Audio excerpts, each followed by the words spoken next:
오늘도 주님이 공급하여 주시는 풍성한 생명의 양식과 넘치는 은혜와 생명을 주는 보혈의 회복과 참된 평강이 충만하여 지기를 주 예수 그리스도의 이름으로 축복합니다. 아멘. 오늘 말씀은 사사기 3장 1절 말씀입니다. 여호와께서 가나안의 모든 전쟁들을 알지 못한 이스라엘을 시험하러 하시며, 사사기 3장에서는 사사기 마지막 배경을 말해주고 있습니다. 사사기 이민 1세대의 믿음이 2세대로 넘어가지 못하는 것입니다. 그래서 그 후 세대를 설명하면서 1절에 뭐라고 나오고 있습니까? 가나안 모든 전쟁을 알지 못하는 세대가 나온 것입니다. 2절에서도 아직 전쟁을 알지 못하는 자들이라고 나오고 있습니다. 저도 전후 세대이지만 유교를 알지 못하는 세대와 아는 세대의 차이가 있습니다. 그 차이를 극복하기 위해서 역사를 배워야 합니다. 올바른 역사를 배우지 않는다면 아픈 역사는 반복되는 것입니다. 가나안 전쟁을 모른다는 것은 이스라엘의 출애굽도 모른다는 것입니다. 그리고 광야 40년을 어떻게 하나님이 먹이시고 인도해 주셨는 것도 모르게 된다는 것입니다. 그리고 가나안 전쟁을 통한 하나님이 이루어 주신 승리도 모른다는 것입니다. 이것은 신앙의 정체성을 잃어버렸다는 것이 되어집니다. 가나안까지 오기까지 하나님의 은혜도 모르게 되고, 가나안에 오기까지 쓰임받은 하나님의 사람들도 모르게 되는 것입니다. 역사를 단순히 과거의 사실로만 기억하면 안 됩니다.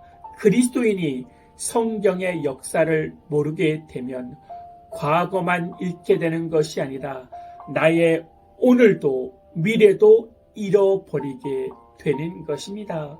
성경의 역사를 잃게 되면 성경적인 가치관도 잃게 되는 것입니다. 그래서 역사를 잃게 되면 미래의 가치관을 잃어버리게 되는 것입니다.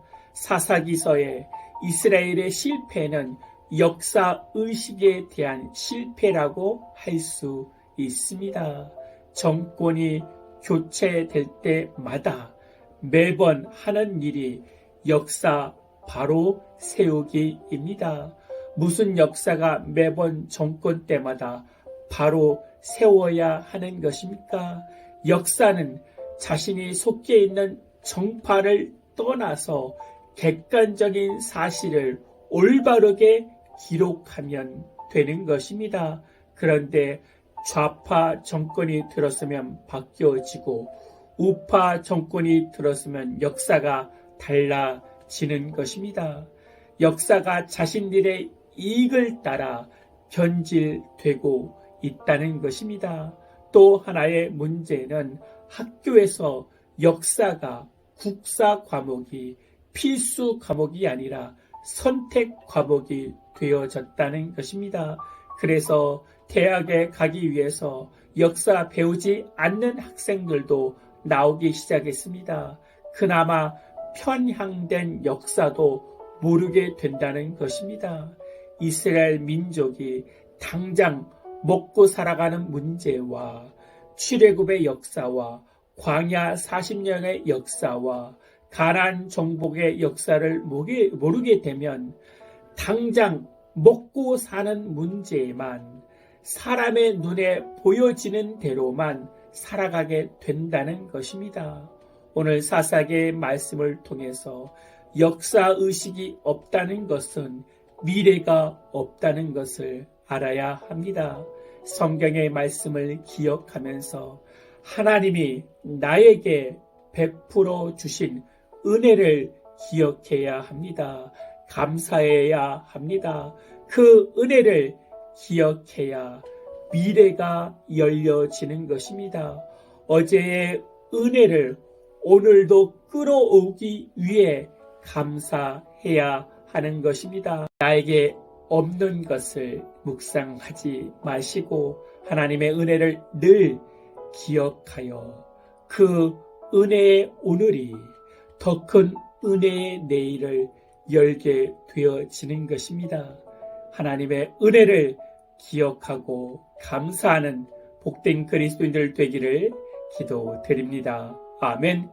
여기까지 인도해 주신 하나님의 은혜를 기억하는 자가 되게 하여 주시고 그 은혜가 오늘로 그 은혜가 내일로 흘러 넘치게 하여 주시옵소서. 나에게 받은 그 은혜를 자녀들에게도 말하고 고백하고 가르치게 하여 주시옵소서. 그리하여 믿음의 역사가 단절되지 않고 믿음의 역사가 흘러 넘치게 하여 주시옵소서. 주 예수 그리스도의 이름으로 기도하옵나이다. 아멘.